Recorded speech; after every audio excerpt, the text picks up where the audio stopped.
Nithyananda, we welcome all the Paramashivoham Level 2 participants to the first session of the day, Nithyananda Yoga. Let us all now get ready for the Dvitya Vinyasa Krama 308 asana sequence. Let us settle down on our yoga mats with our Panchapajam and Udani. Ready. The cup with a spoon with some water for the ritualistic cleansing. Sit with your head, neck, and spine in a straight line. Join your hands in Namaskara Mudra in front of your heart as we open this session with a Satguru Vandanam. Nithyanandam Paramasukadam Kevalam Jnanamurtim Dvandvatitam Gaganasadrisham Tattvamasyaadilaksham Ekam Nityam Vimalamachalam Sarvadhi Sakshi Bhutam Bhavatitam Trigunarahitam Sadgurum Tam Namami. Next, we are going to chant the Shiva Mula mantra. Om Ham Haum Shivaya Namaha. 11 times. Please follow along internally. Om Ham Haum Shivaya Namaha. Om Ham Haum Shivaya Namaha. Om Ham Haum Shivaya Namaha. Om Ham Haum Shivaya Namaha. Om Ham Haum Shivaya Namaha. Om Ham Haum Shivaya Namaha. Om Ham Haum Shivaya Namaha. Om Ham Haum Shivaya Namaha. Om Ham Haum Shivaya Namaha. Om Ham Haum Shivaya Namaha. Om Ham Haum Shivaya Namaha. Om Ham Haum Shivaya Namaha. Next up is the Tattvachamanam, the ritualistic cleansing. Now, take your Panchavatam and Udani. Keep your right hand in the Gokarna Mudra in the shape of a cow's ear. Take one Udani, 1 spoon of water, and pour it into your right palm. Each time the word Swadha is chanted, sip the water from the bottom of your palm. Om Atmatattvam Shodhayami Swadha. Om Vidyatattvam Shodhayami Swadha. Om Shivatattvam Shodhayami Swadha. Now wash your right hand with the water from the Panchavatam and wipe your lips twice with the bottom of your right thumb as you chant. Om Ham Hridayaya Namaha. Now wash your hand again. With your index, middle and ring finger joined together, touch above the upper lip and below the lower lip. Then wash your hand again. With your index finger and thumb joined together, touch your right nostril and your left nostril. With your ring finger and thumb, touch your right eye, your left eye, your right ear and your left ear. Then wash your hand again. With your little finger and thumb, touch your navel, your right chest and your left chest. And with the tips of all the fingers joined together, touch the crown of your head, the right shoulder, the left shoulder, and your heart center. Wash your hand again. Now clasp the right hand over the left and place your hands on the right thigh. Close your eyes and create a sankalpa, a conscious resolution, a declaration what you want to manifest in today's Nithyananda Yoga ritual as you chant the sankalpa mantra. Om Mamopata Samasta Duritakshayadvara Bhagavat Shri Nithyananda Paramashiva Prityartham Shri Nithyanandeshwari Paramashiva Shakti Sameta Shri Nithyanandeshwara Paramashiva Prityartham Cha Adya Purvokta Evam Guna Visheshena Vishishtayam Asyam Shubhaditau Purana Arogya Yukta Dridagatra Yogika Sharira Siddhyartham Paramashiva Shakti Avishkaranartham Nithyananda Yogabhyasam Karishye. Now wash your hand once more. Om Apa Upasprishya. And keep your Panchavatam and Udani aside so we can safely start with the ritual of yoga.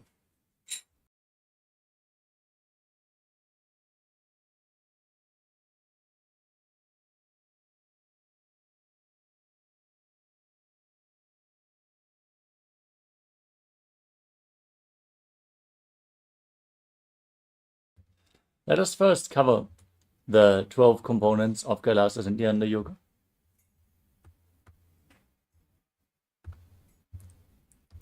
First, the asanas, the physical postures, aligning our bodies to Paramashiva, and manifesting the Kundalini awakening as we align our bodies to the cosmic geometry. Next, the pranayama, the breathing techniques, aligning our breathing to Paramashiva by controlling the inhalation, retention, and exhalation of the breath. The next component is mudra, the energy circuits performed with your hands as you prevent the prana from seeping out in the space around you and activate the non-mechanical parts of the brain. Then the bandhas, the energy locks, holding the prana in the system and aligning our internal organs to Paramashiva as we forcefully push the Kundalini Shakti up along the spine. We are going to perform different kinds of bandhas. The Mula Bandha, the root lock, contracting the perineal floor and pulling it up. The Uddiyana Bandha, the abdominal lock, contracting your stomach muscles above and below the navel and pulling the stomach in and up towards the spine. The Jalandhara Bandha, the throat lock, tuck your chin to the chest and internally lock the throat, prevent the prana from moving up or down. All these bandhas performed together make Mahamudra Bandha, which is a powerful technique for Kundalini awakening. Next up is Karana, the sacred dance postures. As you move your body parts in synchronicity, bring intense awareness into every part of your body, thus leading to a subtle but intense breathing flow, which increases the prana uptake with every breath. Next up is the visualization. You can see in the top right corner of the screen we're projecting a certain visualization for every asana. Hold the visualization throughout the asana practice and align your thinking to Paramashiva as you manifest Mano Shakti, the power of thought. Next up is the japa, the internal repetition of mantras. We are going to let you know which japa to chant throughout the asana practice, as we are also projecting it in the bottom left corner of the screen. Visualize the japa rotating around your throat in a circular way, cleansing the Vishuddhi chakra, manifesting Vak Shakti, the power of speech. Now align even your hearing to Paramashiva as you listen to the authentic scriptural references for all the asanas. Our Acharya is going to chant the Sanskrit mantras, the words of Mahadeva himself, creating the high energy field around you as you react to the phonetic significance of the Sanskrit mantras by creating the subtle brain grooves which hold the energy for a long period of time. The next component is weightlifting. Bodybuilding is a spiritual practice as per the supreme point of Hinduism. So implement weights in the asana practice and intensify certain asanas which we are going to point out. Mandala is the two-dimensional reflection of certain gods and goddesses. In this case, we have the Shri Yantra in the background of our acharyas, which is the representation of the entire cosmos.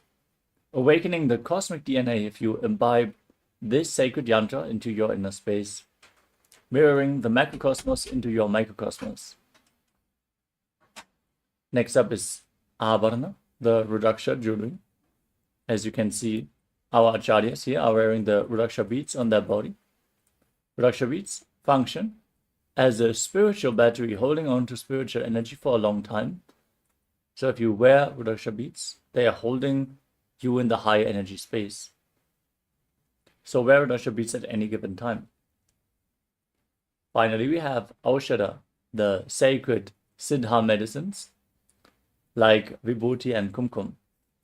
All the male bodies, please remove your upper cloth and apply the Vibhuti on the 16 places over your body. All the female bodies, apply it on your forehead. Wear the Kumkum on your Angya chakra, your third eye, between the eyebrows, And if you have it available, you can mix sandalwood powder with some turmeric and some water and apply it on your temples. With this, we covered the components of KAILASA's Nithyananda Yoga.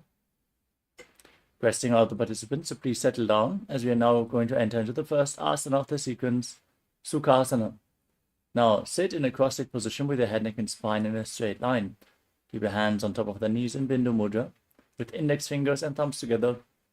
Visualize Lord Shiva in your inner space. As you breathe in Samana Kumbhaka, inhale deeply into your navel region and hold your breath.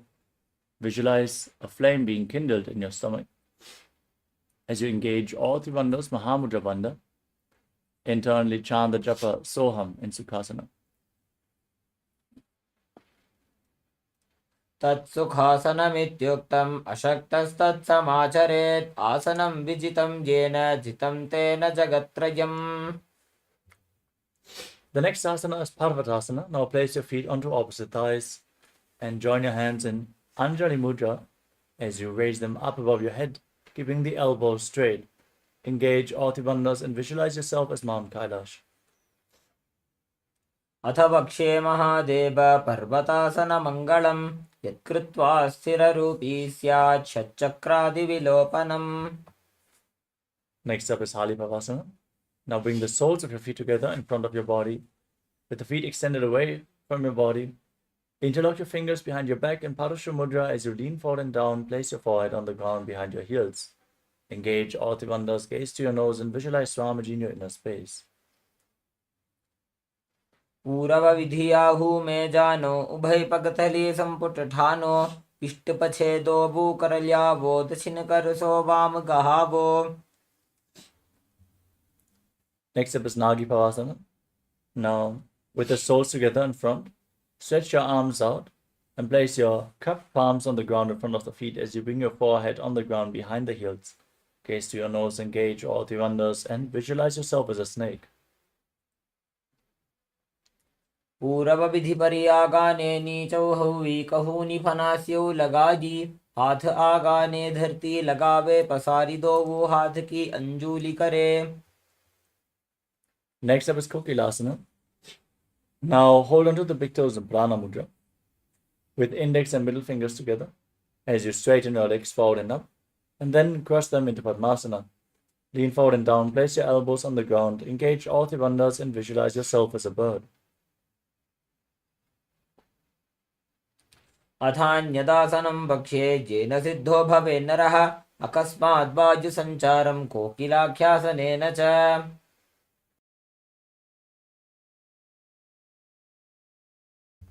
Next up is Nithyananda. Now stack your knees and ankles, hold on to opposite elbows, start rotating your arms in a circular motion as you gaze to your nose, visualize Swamiji and engage all three bandhas and change the direction of the movement every once in a while.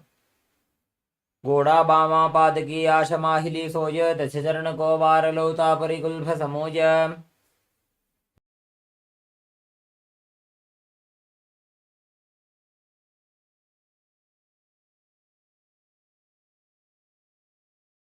The next asana is Gajasana. Now place your hands on the ground, shoulder width apart.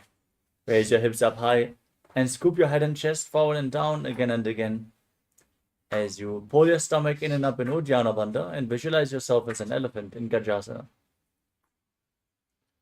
निब्जं पादाग्रे भूमौ गृत्वा लम्बी भूया मस्तकाग्रे निधाय. From the same position, now push one heel to the ground and lift the other heel up, alternating on both sides again and again as you perform Uddiyana Bandha and visualize yourself as a bear in Vrikshasana. एकैकं पादमाकुञ्च्य गजासनं कुर्यात् वृक्षासनं भवति. The next asana is Vaishyasana. Now stand tall on the tips of your big toes if you can. Bring your hands to the chest in Hridaya Mudra, index, middle and ring fingers joined together as you visualize Swamiji in your inner space and perform the Uddiyana Bandha in Vaishyasana. केशेन पादयुगलं बद्ध्वा तिष्ठेत् अधोमुखः अथ वैश्यावक्षे यत्कृत्वा सत्यवान् भवेत्. Next up is Urdhva Karana. The first karana of the sequence. Stand in Arimandi posture. Heels together, toes pointing outwards and your knees bent. Bring your hands to the chest and raise one knee up along the center of your body in a circular motion, following along with the respective hand on both sides again and again.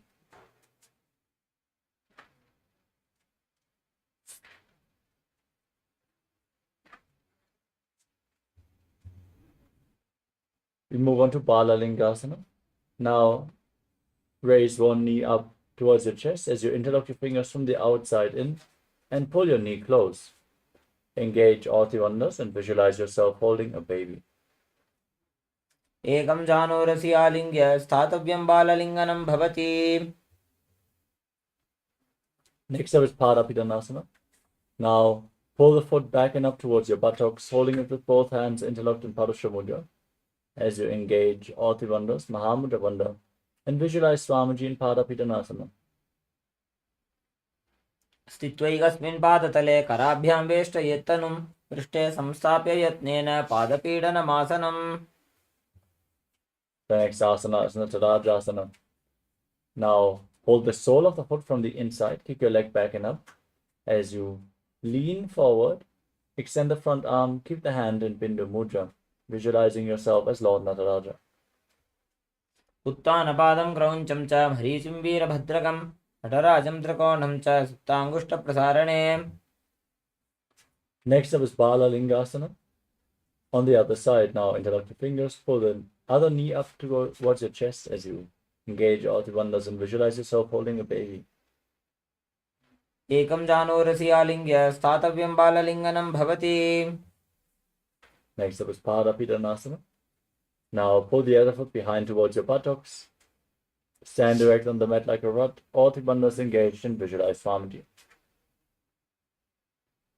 स्थित्वैकस्मिन् पादतले कराभ्यां वेष्टयेत्तनुम्. Now pull the foot back and up as you lean forward with your front hand in Bindu Mudra, visualizing yourself as Lord Nataraja and Natarajasana on the other side. उत्तानपादं क्रौञ्चं च मरीचिं वीरभद्रकं नटराजं त्रिकोणं च सुप्ताङ्गुष्ठप्रसारणे. The next up is the Ardharajyakarana. Now stand in Arimani position, heels together, toes pointing outwards and knees bent. Bring your hands to the chest. Then step the right foot behind the left and swing the right arm back and forth like a pendulum. Gracefully move your fingers one by one, place your hand over the nose, uncross your ankles, step the left foot behind and repeat the movement on the other side.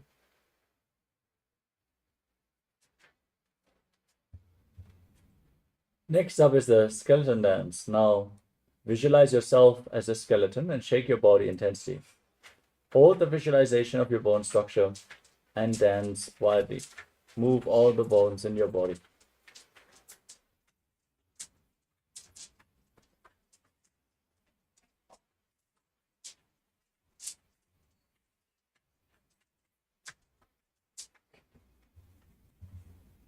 Next up is Katicinakarana from Arimandi posture. Raise your arms above your head and cross them with the palms facing back. Now turn to one side, open up your arms above the head, cross them back to the center, and repeat the movement on both sides again and again.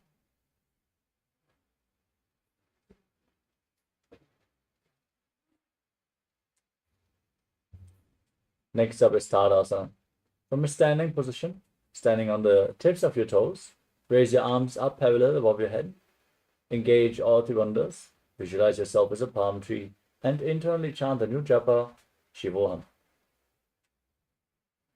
महामुद्राबद्धकोनो ताडासनविभेदकान्विनोत्तानं सदा कुर्यादन्तर्वत्नीपतिप्रिया. Next up is Uttanasana. From a standing position, lean forward and down. Place your hands on the ground if you can, otherwise lean down as low as you can. Bring your head towards the knees and visualize Swamiji in your inner space as you engage all the wonders. महामुद्राबद्धकोनो ताडासनविभेदकान्विनोत्तानं सदा कुर्यादन्तर्वत्नीपतिप्रिया.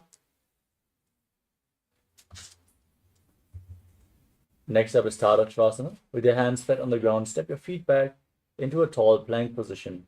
Tuck your chin to the chest and lock your throat in Jalandhara Bandha as you rotate your head from side to side, visualizing Swamiji in Tadakshvasana. गजासनमस्थित्वा मस्तकं वारं वारं दक्षिणकुक्षिं सव्यकुक्षिं नयेत्. Next up is Bhujangasana. Now lower your body down onto your stomach. Keep the hands by the side of your shoulders. And raise your head and chest up by the strength of your lower back as you open your mouth widely and inhale through the hollow of your throat in Bhujangani Mudra. Visualize yourself as a cobra. अङ्गुष्ठनाभिपर्यन्तम् अधो भूमौ विनिन्यसेत् कराभ्यां च धरां धृत्वा ऊर्ध्वशीर्षफणीवहि. Next up is Shashasana. Now push your body up and alternate pulling one knee in towards your chest back and forth. As you breathe deeply through your nose, lead the prana along your spine and hold your breath on and off in Sahadra Kumbhaka, visualizing Swamiji in your inner space in Shashasana. गजासनसंस्थितौ जानुद्वयमाकुञ्चे वारं वारं कर्तव्यं शशासनं भवति.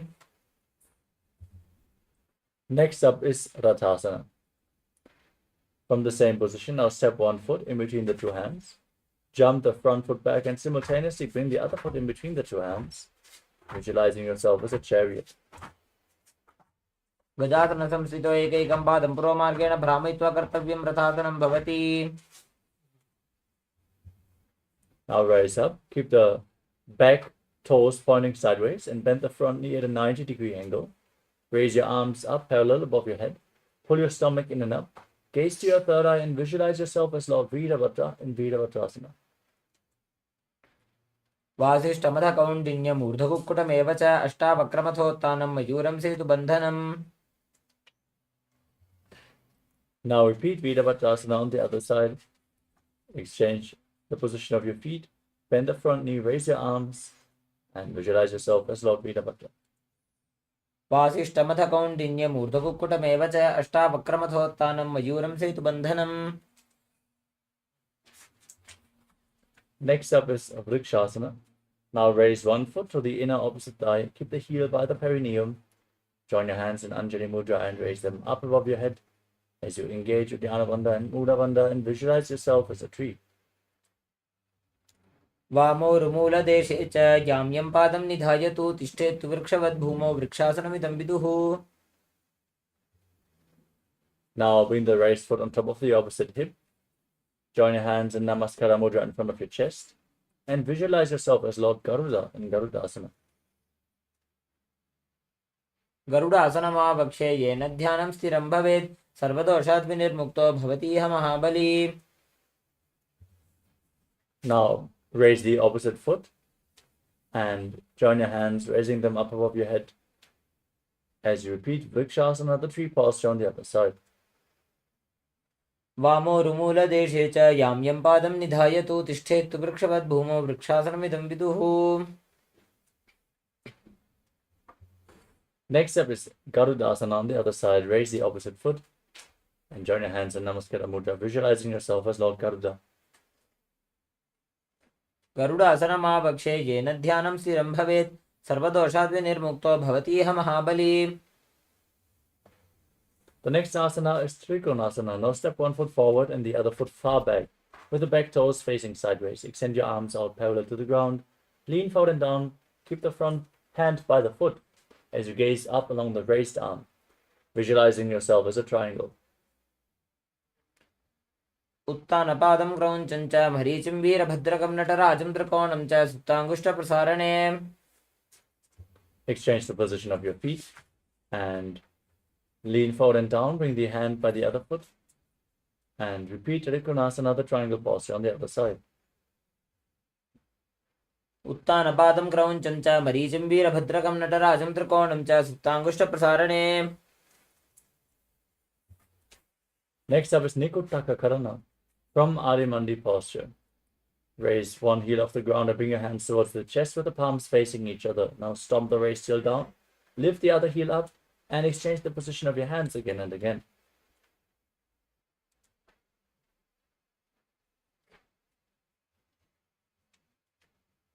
The next asana is Angushtasana.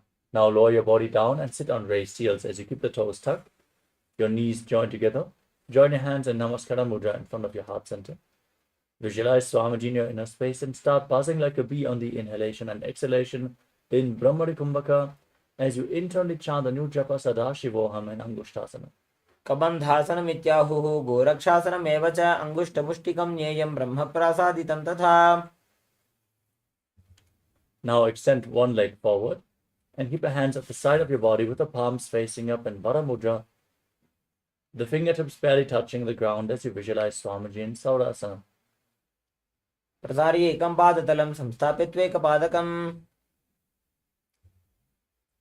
Next up is Vidunanasana. Now lean forward and hold on to the big toe of the front foot in Prana Mudra. As you hold on to the back heel with the other hand, visualize Swamiji in your inner space. गुल्भस्थितो पादमेकं प्रसार्य तत्पादाग्रं संस्पृश्य तत्करेण. Now exchange the position of your feet. Stretch the other foot forward. Hold and keep your hands at the side with the palms facing forward in Vara Mudra and Saurasana. प्रसार्य एकं पादतलं संस्थाप्यत्वेकपादकम्.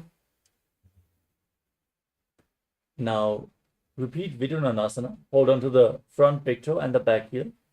Balance in this posture as you visualize Swamiji in your inner space. गुल्भस्थितो पादमेकं प्रसार्य तत्पादाग्रं संस्पृश्य तत्करेण. The next asana is Brahmajarankushasana. Now step both your feet in and sit on the raised heels. As you separate your knees, place your hands on top with the palms facing up. Tuck your chin to the chest, lock your throat in Jalandhara Bandha, and gaze through the gap between the palms in Shambhavi Mudra with your eyes opened wide, unblinking, visualizing Swamiji in Brahmajarankushasana. दो फना पानी हो वैसे AD दो गुदानी वैसे कोरपक दलियां की माहिली ice माहेरा शेमिली. Next up is Kapilasana. Now drop your knees to the ground. Keep sitting on the raised heels. Keep your toes tucked. Gaze to the tip of the nose and perform Uddiyana Bandha. Pull your stomach in and up as you visualize yourself as Sage Kapila Muni. उभय पकदली समटहरावे तिनको माहिली core मिलावे. Next up is Padma Gurukasana. Now maintain the same posture. Shift your gaze up towards your third eye and visualize Swamiji in your inner space. दो पकदली समुट करे कोरवारली भूपर इधरे. The next asana is Suryasana. Now rise up and bring the soles of your feet together. Separate your knees as you join your hands in Padma Mudra, thumbs and little fingers together, your palms separated like a lotus flower as you raise your arms up over top of your head. Gaze through the gap between the palms, pull your stomach in and up in Uddiyana Bandha, and visualize Lord Surya in your inner space. एडी दो गुदा तरियाणे फना पानी बैठक पुनिठाने. Next up is Mandukasana. Now sit down, keep your knees on the ground, and place your hands on top of the knees as you visualize yourself as a frog. Gaze to your third eye and press your tongue up in Manduki Mudra. Breathe calmly through your nose and Sahadra Kumbhaka in Mandukasana. पादतलौ पृष्ठदेशे अङ्गुष्ठे द्वे च संस्पृशे जानुयुग्मं पुरस्कृत्य साधयेन् मण्डुकासनम्. Next up is Uttana Mandukasana. From the same posture now, bring your hands behind your back and hold on to opposite shoulders with your hands. Keep your elbows close to your head. Press your tongue up in Manduki Mudra, gaze to your third eye and visualize yourself as a frog as you pull your stomach in and up in Uddiyana Bandha. मण्डुकासन मध्यस्थं गुरुपराभ्यां धृतं शिरः एतद्भेकवदुत्तानमेतदुत्तानमण्डुकम्. The next asana is Simhasana. Now cross your feet and sit on your heels. Keep your hands flat on your knees. Gaze to the tip of your nose. Stick your tongue out and exhale forcefully again and again as you visualize yourself as a lion in Simhasana. दक्षिणं सव्यगुल्फेन दक्षिणेन तदेतरं हस्तौ च जान्वो संस्थाप्य साङ्गुली च प्रसार्य च. Next up is Bhadrasana. Now bring the soles of the feet together behind your back with the toes pointing back. Cross your arms behind your back and hold onto the big toes in Prana Mudra. As you tuck your chin to the chest in Jalandhara Bandha, gaze to the tip of the nose. Visualize Swamiji in your inner space and return to buzzing like a bee. In Brahmarikumbhaka in Bhadrasana. गुल्भौ च वृषणस्याधो व्युत्क्रमेण समाहितः पादाङ्गुष्ठोकराभ्यां च धृत्वा च पृष्ठदेशतः. Next up is Kakabushandhyasana. Now place your feet flat and keep your knees raised as you bring your arms in and around the raised knees. Interlock your fingers behind your back in Parashamudra or reach for opposite hands as you gaze to the tip of the nose and visualize yourself as a crow. प्रथमे वैसकोकटाने द्वौ हाथवगमी च आने. Next up is Kanipavasana. Now place your hands on the ground, shoulder width apart. Bring your knees onto your arms towards your armpits. Lean forward and find balance, then lift your feet off the ground, visualizing Swamiji in your inner space.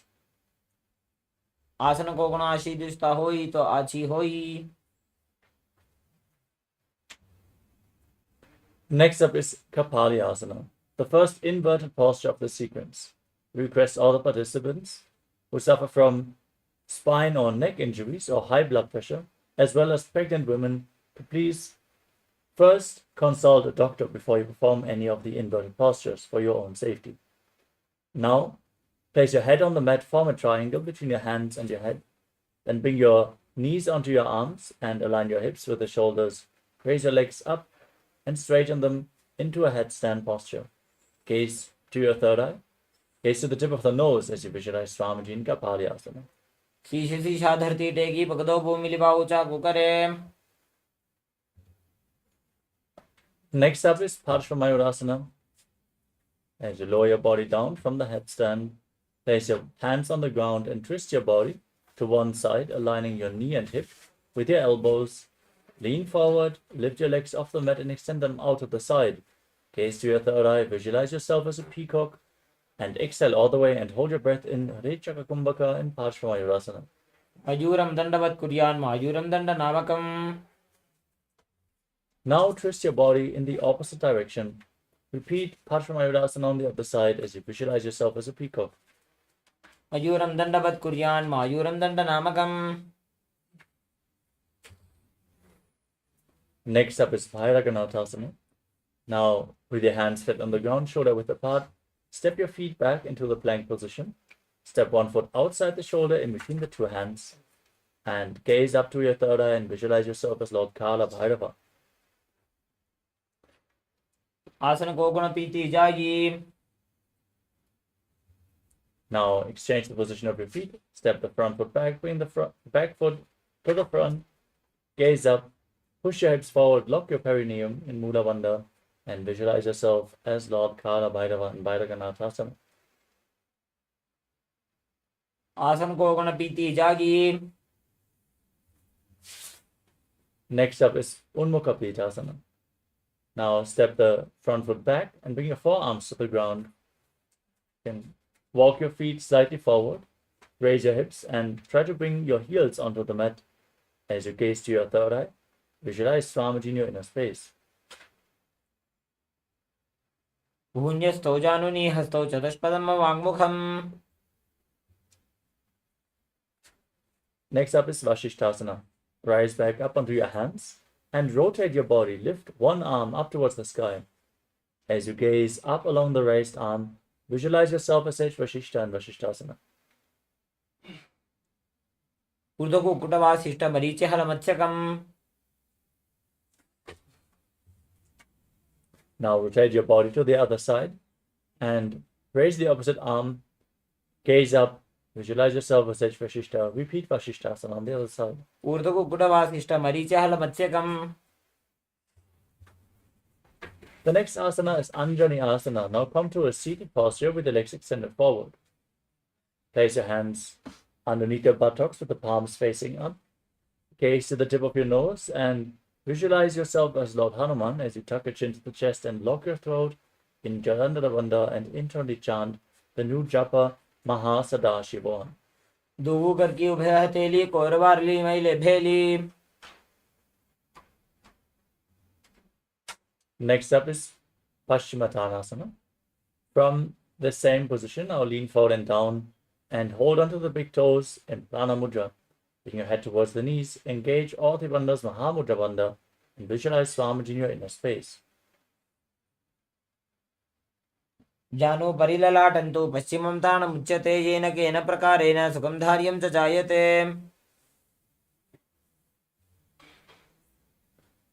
Next up is Ugrasana. Now separate your feet and interlock your fingers around your neck. As you lean forward and down, bring your head between the knees and your elbows outside the legs. Squeeze your core as you engage all the bandhas Mahamudra Bandha and visualize Kali in your inner space in Ugrasana. स्वपाणिभ्यां दृढं धृत्वा जानुपरि शिरोन्यसे तासनोग्रमितं प्रोक्तं भवेजनलदीपनम्। Next up is Marichi Asana. Now step one foot in towards the perineum with the knee raised. Bring your arm in and around the raised knee and interlock your fingers behind your back. As you bring your head towards the knee, visualize yourself as Sage Marichi. उत्तानपादं क्रौञ्चं च मरीचिं वीरभद्रकं नटराजं त्रिकोणं च सुप्ताङ्गुष्ठप्रसारणे। Now drop the raised knee down towards the ground. Keep the heel by the perineum. As you lean forward and down, hold onto the front foot with both hands. Gaze to the nose, visualize Swamiji, exhale all the way and perform Mahamudra Bandha in Mahamudrasana. महामुद्रां प्रवक्ष्यामि तन्त्रेऽस्मिन् मम वल्लभे। Next up is Marichi Asana on the other side. Extend the bent leg, bring the other heel against the perineum. Lean forward and down as you interlock your fingers behind your back and visualize yourself as Sage Marichi. उत्तानपादं क्रौञ्चं च मरीचिं वीरभद्रकं नटराजं त्रिकोणं च सुप्ताङ्गुष्ठप्रसारणे। Now drop the raised knee to the ground. Keep the heel by the perineum and lean forward and down. Engage all the bandhas in Mahamudrasana on the other side. महामुद्रां प्रवक्ष्यामि तन्त्रेऽस्मिन् मम वल्लभे। Next up is Padarasana 2. Now join the soles of your feet together in front of your body with the heels against your perineum, your fingers interlocked around the toes. Push your knees down to the ground by the strength of your groin as you gaze to your third eye and visualize Swamiji in your inner space. गुल्भौ दुवृषणस्यादः सीवन्त्याः पार्श्वयोः क्षिपेत्। Next up is Gvalipapasana. With the soles of the feet together, extend them away from the body and keep your hands on the respective knees. Gaze to the nose as you tuck your chin to the chest in Jalandhara Bandha and visualize Swamiji in your inner space. पूर्व झरपट जोग गाख्यो सोजी वाही विधि जोगी जे सोजी।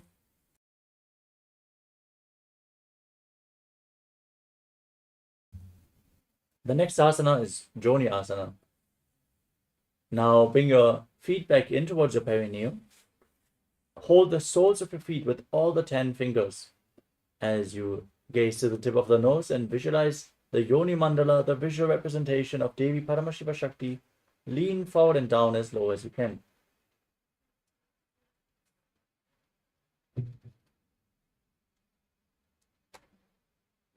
दो पगदली संपुट करे AD मेडके डिंग धरे। Next up is Midaki Pavasana.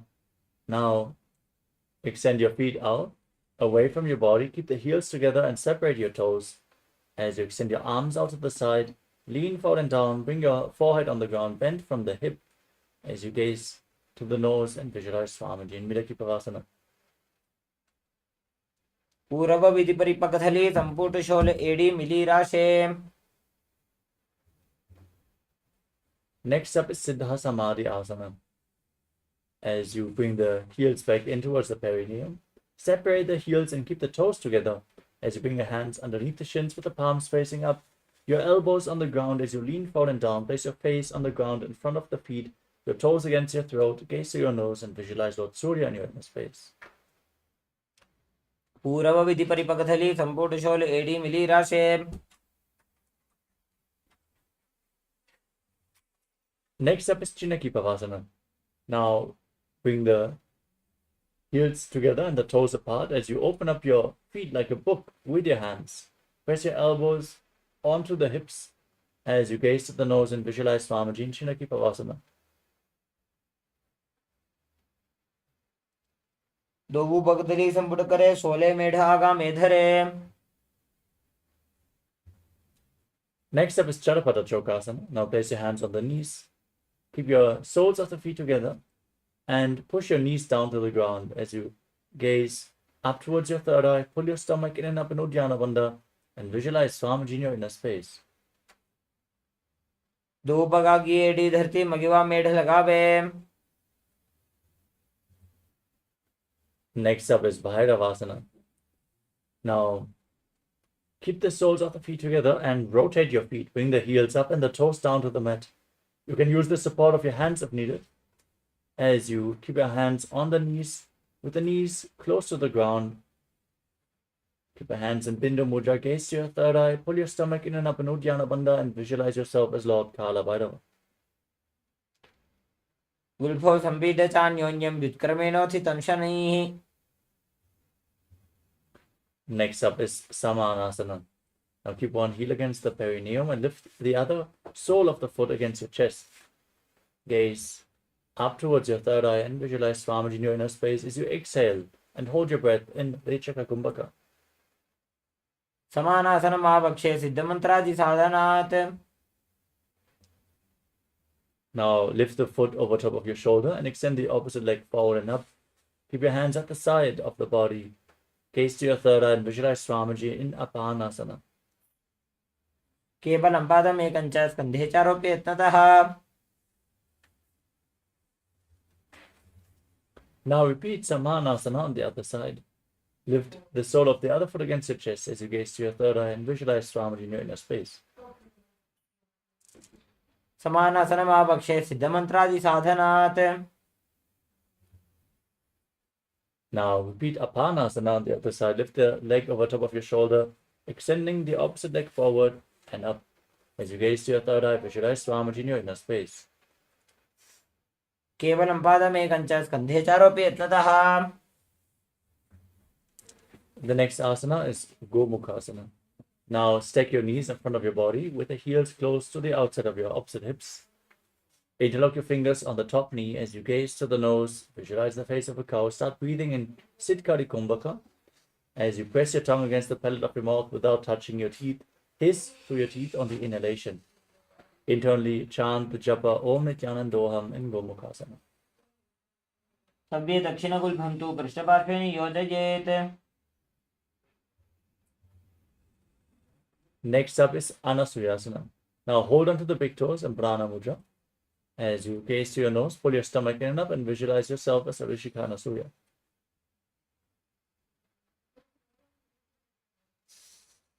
दक्षिण गोडों नीचे उठाने बाहों ताके ऊपर आने.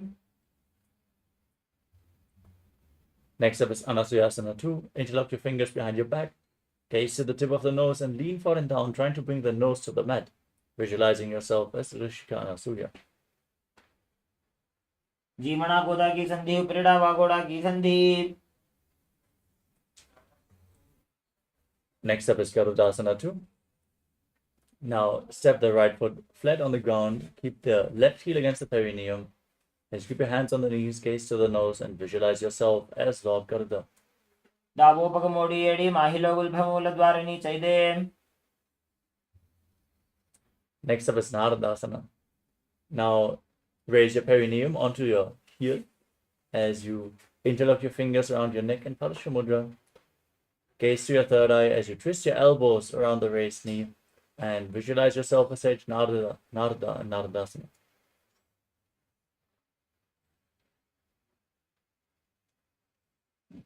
पिष्टि जवाम पक्तली केरी भूपरिता ही लगा बेफेरी. Next up is Matsya Pitakasana. Now raise one foot onto the opposite thigh and raise the opposite knee, holding onto the shin and the big toe of the leg with a raised knee. As you gaze to your nose, visualize Matsya, the fish avatar of Lord Vishnu. वामे नवामांगुष्ठन्तु गृहीतं मध्य पीठकम्. Next up is Gomukhasana.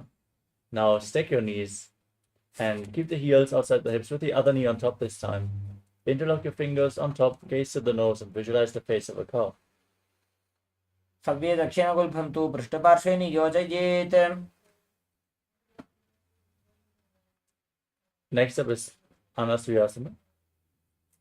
Now, pull into the big toes, put your stomach in up, and visualize yourself as a Rishika Anasuya as you gaze to your nose. दक्षिण गोडो नीचे उठाने, बापोता के ऊपर आने.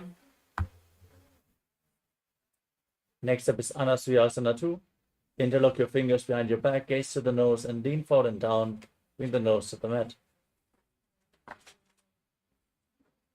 जीमणा गोदा की संधि, उपरेड़ा बागोड़ा की संधि. Next up is Garudasana 2. On the other side now. Step the left foot flat. Keep the right heel against the perineum, hands on the knees. Knees to the chest as you gaze at the nose and visualize yourself as Lord Garuda. डाबो पग मोड़ी एड़ी माहिलो गुल्फमूल द्वार नीचे दे. Next up is Narudasana on the other side. Raise your perineum on the heel. Interlock your fingers around your neck. Twist your elbows outside the raised knee and gaze to your third eye as you visualize yourself as Sejjanada. इष्टि जो आम पगतली केरी, भूपरी ताही लगा वे peri. Next up is Matsya Pitakasana. Now bring the right foot onto the left thigh and raise the left knee as you hold onto the shin and the big toe of the left neck. Gaze to the nose and visualize Matsya, the fish avatar of Lord Vishnu in Matsya Pitakasana. वामेन वामांगुष्ठन्तो गृहीतं मत्स्य पीठकम्. Next up is Matsya Indrasana. Now extend your legs out and place one foot on the opposite thigh. Raise the opposite knee. Place one hand behind your back and twist the other elbow outside the raised knee with a raised hand by the neck. Gaze to your third eye and visualize Sage Matsyendranath, the master of Hatha Yoga. उदरं पश्चिमाभासं कृत्वा तिष्ठति यत्नतः. Next up is Kuvasana. Extend the front arm down towards the foot. Keep the big toe. Hold onto the big toe in Prana Mudra as you place the other hand by your ear. Gaze up towards your third eye and visualize yourself as a camel in Kubasana. आसन को न झोलो जाए. Now place the back hand down on the ground behind you. Keep holding onto the front foot as you gaze to your third eye and visualize Sage Matsyendranath and Matsyendrasana too. Matsyendra पीठं जठर प्रदीप्तिं प्रचंड रुक्मण्डल खण्डनास्त्रम्. Now repeat Matsyendrasana on the other side. Extend your legs. Bring the other foot onto the opposite thigh as you twist your elbow around the raised knee with a hand by the neck. Gaze up and visualize Sage Matsyendranath. उदरं पश्चिमाभासं कृत्वा तिष्ठति यत्नतः. Next up is Kubasana. Now extend the front arm down to the foot and hold onto the back ear as you gaze up and visualize yourself as a camel. आसन को न झोलो जाए. Now repeat Matsyendrasana 2. Drop the back hand down to the ground, gaze up and visualize the master of Hatha Yoga, Sage Matsyendranath. Matsyendra पीठं जठर प्रदीप्तिं प्रचंड रुक्मण्डल खण्डनास्त्रम्. Next up is Padmasana. Now place your feet onto opposite thighs. Place your hands flat on the knees as you pull your stomach in and up. Tuck your chin to the chest and contract the perineal floor in Mahamudra Bandha. Gaze to your nose and visualize yourself as Lord Shiva as you start breathing in Sitali Kumbhaka. Press your tongue against the teeth from the inside as you hiss through your teeth and internally chant the japa Om Nithyananda Mahasadashivoham. आसनं द्विविधं प्रोक्तं पद्मं वज्रासनं तथा. Next up is Padmasana 2. Now maintain your legs in the same position. Cross your arms in front. Hold onto the big toes in Prana Mudra. As you gaze to the tip of the nose, visualize yourself as Goddess Parvati, the consort of Lord Shiva. उत्तानः चरणौ कृत्वा उरुसं स्तोत्र यत्ततः. And next up is Kukkutasana. From Padmasana, bring your hands through the legs and place your palms on the ground. Lift your entire body up as you keep your arms straight. Gaze forward as you breathe through your nose in Sahadra Kumbhaka and visualize yourself as a rooster. पद्मासनं सुसंस्थाप्य नान्वरोरन्तरे करो. Next up is Baddha Keki Asana. Now rise up onto your knees and place your hands down with the fingers pointing towards your body. Bend your elbows and bring them towards your navel. Lean onto your arms as you lift your body off the ground and visualize Swamiji in your inner space. Now extend your legs back with your hands still on the ground, fingers pointing towards your body. Elbows by the navel. Lean forward, find balance, and lift your legs up as you extend them straight, visualizing yourself as a peacock in Mayurasana. अथपक्षे Mahadev मयूरासन उत्तमम्. Next up is Makarasana. Now lay down on your stomach and turn your feet outside so the toes are pointing outwards. Keep your heels on the ground. Interlock your fingers around your neck as you visualize yourself as a crocodile in Makarasana. अध्यासचेते हृदयं निधाय भूमौ च पादौ च प्रसार्यमानो. Next up is Shalabhasana. Now keep your hands at the side of your body and lift your legs off the mat as you visualize yourself as a locust. अध्यासचेते करयुग्मवक्षौ भूमिमौष्टभ्यकरयोः स्तराभ्याम्. Next up is Ushtrasana. Now bend your knees and hold onto your feet, pulling the heels down to the ground outside the hips. Try to touch the ground with your heels as you visualize yourself as a camel in Ushtrasana.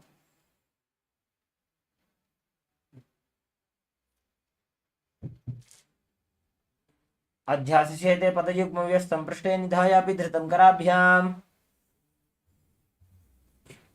Next up is Dhanurasana. Now holding onto your feet, kick your legs back and up, raise your head and chest, gaze to your third eye and visualize yourself as Pinaka, Lord Shiva's bow. प्रसार्य पादौ भुजदण्डरूपौ करोतु पृष्ठे धृतपादयुग्मम्. Next up is Bhagasana. Come to a kneeling posture. Keep your heels outside the hips with the toes touching behind your back. Keep your hands on the knees, gaze to your nose. Breathe through your nose and visualize Swamiji in Bhagasana. उल्टा मोड़ी पाव दो वैसे बहरो जुगती करे एक ऐसे.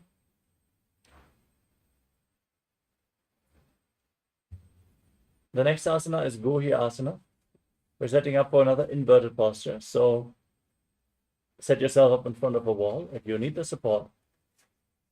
Now place your forearms on the ground, elbows shoulder width apart. Interlock your fingers in Parashva Mudra and place your head on the ground, supporting it with your hands. Now raise your hips, walk your feet forward, align your hips with the shoulders. Lift your legs off the ground and pull your knees in towards your chest. Touch your knees against your chin if you can as you gaze to the tip of the nose and visualize Swamiji in Gohi Asana. दो हाथ की कोहनी जोई पुण्य कलाई जाने दो जी. Now extend your legs up straight into Shirshasana. Gaze to the nose and visualize Swamiji as you keep your legs straight.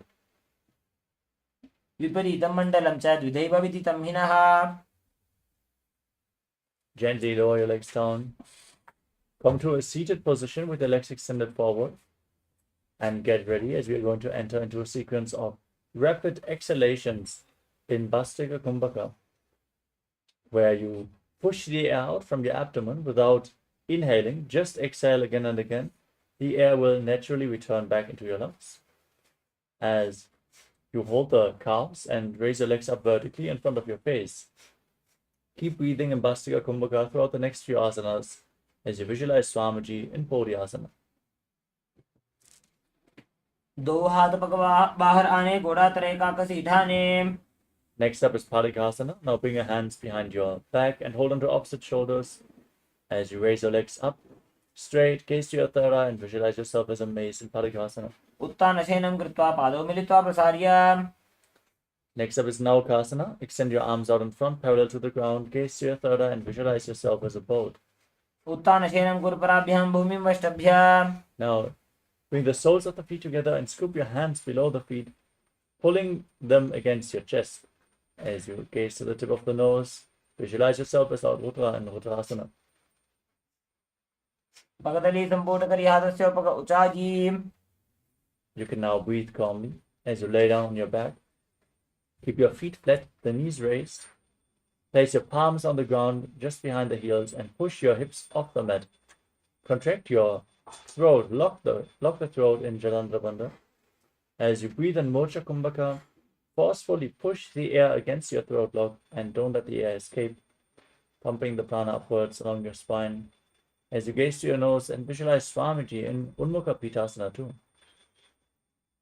ऊर्ध्वे च जानुनी कृत्वा शवित्वोर्ध्वमुखं तथा उत्थाप्य हस्तौ तिष्ठेत्तु पीठ उन्मुखनामके.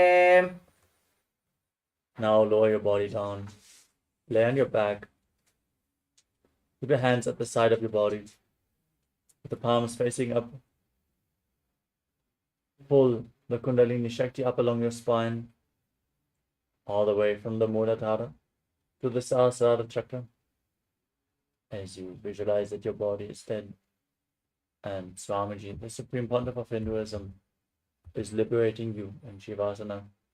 Internally, chant the Mahavakya, Om Nithyananda Paramashivoham. उत्तानं शववद्भूमौ शयनं तु शवासनं शवासनं श्रान्तिहरं चित्तविश्रान्तिकारकम्.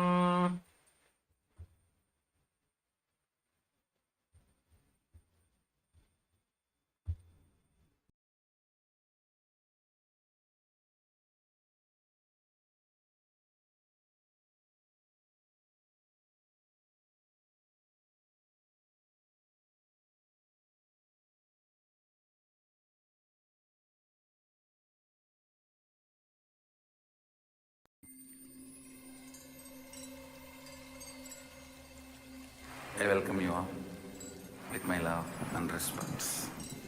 Let you all open all your three eyes. Om Nithyananda Paramashivoham.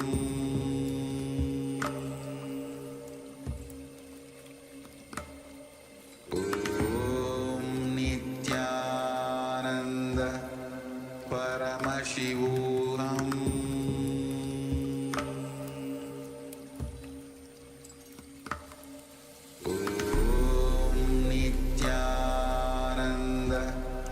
Paramashivoham.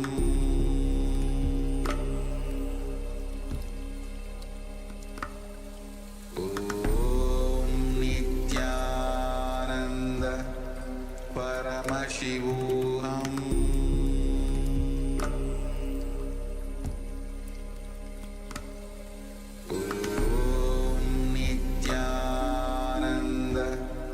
Paramashivoham.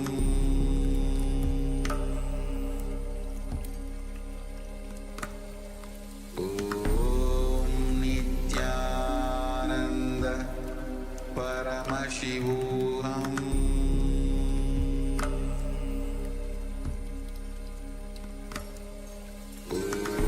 Om Nithyananda Paramashivoham. Paramashivoham.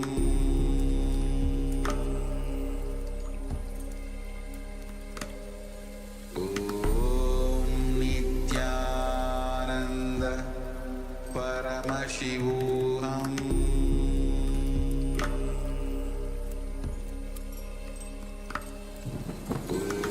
Om Nithyananda Paramashivoham.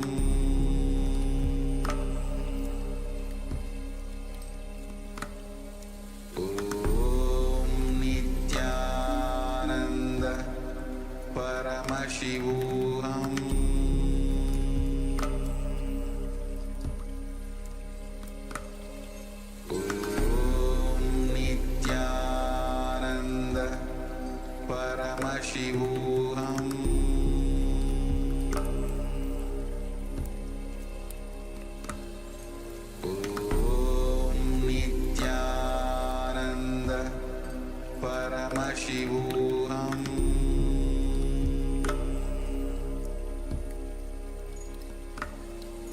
Om Nithyananda Paramashivoham.